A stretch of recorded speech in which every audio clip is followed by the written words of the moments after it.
গত 2022 সালে হিজাব বিতর্ক নিয়ে পুরো কর্ণাটক উত্তাল হয়েছিল। 2023-এ কর্ণাটকে বিধানসভা নির্বাচনের আগে তৎকালীন শাসক দল বিজেপি কর্ণাটকে সাম্প্রদায়িক মেরুকরণের লক্ষ্যে হিজাব বিতর্ক উস্কে দিয়েছিল। তৎকালীন শিক্ষামন্ত্রী হিজাবকে নিষিদ্ধ করেছিল এবং বলেছিল সরকারি শিক্ষা প্রতিষ্ঠানে কোনো মুসলিম বা কেউই কোনো রকম কোনো হিজাব পরিহিত অবস্থায় স্কুল বা কলেজে আসতে পারবে না।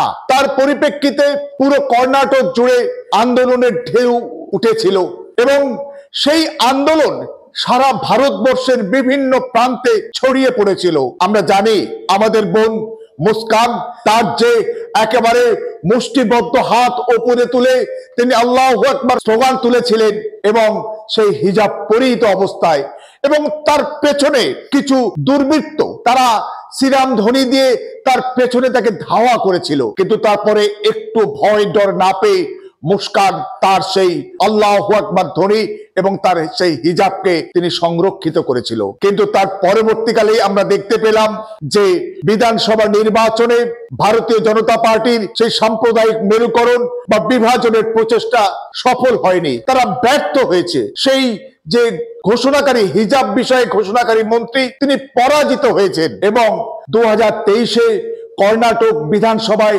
নিরঙ্কুশ সংখ্যাগরিষ্ঠতা নিয়ে ক্ষমতায় আসীন হয়েছে ভারতের জাতীয় কংগ্রেস। এবং সেই জাতীয় কংগ্রেসের বর্তমান উচ্চ শিক্ষামন্ত্রী এমসি সুধাকর তিনি ঘোষণা করেছেন যে শিক্ষা প্রতিষ্ঠানে এবং সরকারি চাকরির নিয়োগ পরীক্ষায় যে কেউ হিজাব পরিহিত অবস্থায় আসতে পারে, সেখানে কোনো নিষেধাজ্ঞা নেই। এই গত 22শে অক্টোবর এই ঘোষণার সঙ্গে সঙ্গে কর্ণাটকে তো বটেই, ভারতবর্ষের বিভিন্ন প্রান্তে সমস্ত শুভবুদ্ধি সম্পন্ন মানুষ তাকে স্বাগত জানিয়েছেন যে না, অবশ্যই কে কি পোশাক পরবে, কে কি শালীন পোশাক পরবে সেখানে রাষ্ট্র বা রাষ্ট্র নেতারা বা কোনো রাজনৈতিক দল বা ব্যক্তি সেখানে হস্তক্ষেপ করতে পারে না। ঠিক একইভাবে হস্তক্ষেপ করতে পারে না কে কি খাবে, সেখানে কোনো রাষ্ট্র বা রাষ্ট্র নেতাদের কোনো মতামত বা তাদের দাদাগিরি এটা অযাচিত, অবাঞ্ছিত এবং সংবিধান বিরোধী। যাই হোক, কর্ণাটকে আগামী 29 এবং 30 অক্টোবর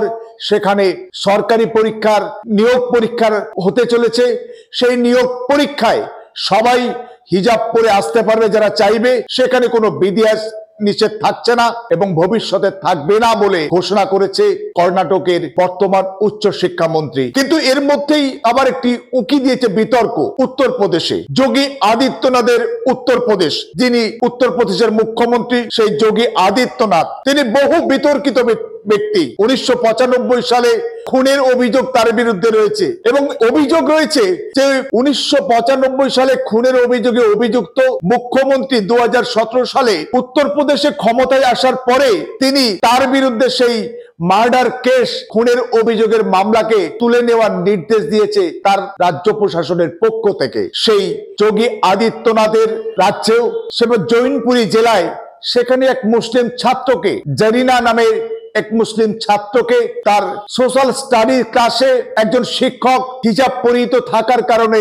তাকে ক্লাসে ঢোকার অনুমতি দেয়নি। তাই নিয়ে আপত্তি এবং প্রতিবাদ সারা উত্তরপ্রদেশ জুড়ে শুরু হয়েছে। আসলে হিজাব নিয়ে কেন এত বিতর্ক, কেন এত মাথা ব্যথা উগ্র হিন্দুত্ববাদী এবং সংঘ পরিবারের নেতাদের? হিজাব একটা শালীন পোশাক, সেখানে মুসলিম মহিলারা যার ইচ্ছা সে পরবে, কোনো চাপিয়ে দেওয়ার ব্যাপার নেই। কে যোগী আদিত্যনাথ গেরুয়া বসন পরবে, সাধুর বসন পরবে, নাকি প্যান্ট শার্ট পরবে, নাকি অন্য কি কি পরবে, সেখানে তো কোনো ফতোয়া নেই। তাহলে এই সংঘ পরিবারের নেতাদের এই হিজাবের প্রতি এত ক্ষোভ বা রাগ কেন? প্রত্যেক ভারতবাসী তাদের সাংবিধানিক অধিকার, তাদের ধর্মীয় স্বাধীনতা পালন, তার নিজস্ব পোশাক, নিজস্ব খাবার, নিজস্ব রুচি অনুযায়ী তিনি সমাধান করবেন এবং তিনি সেটা পালন করবেন। সেখানে কারুর দাদাগিরি, কারুর মস্তানি, কারুর একেবারে হুইপজারি, এসবগুলো অযাচিত, অবাঞ্ছিত, অবিলম্বে বন্ধ হওয়া দরকার।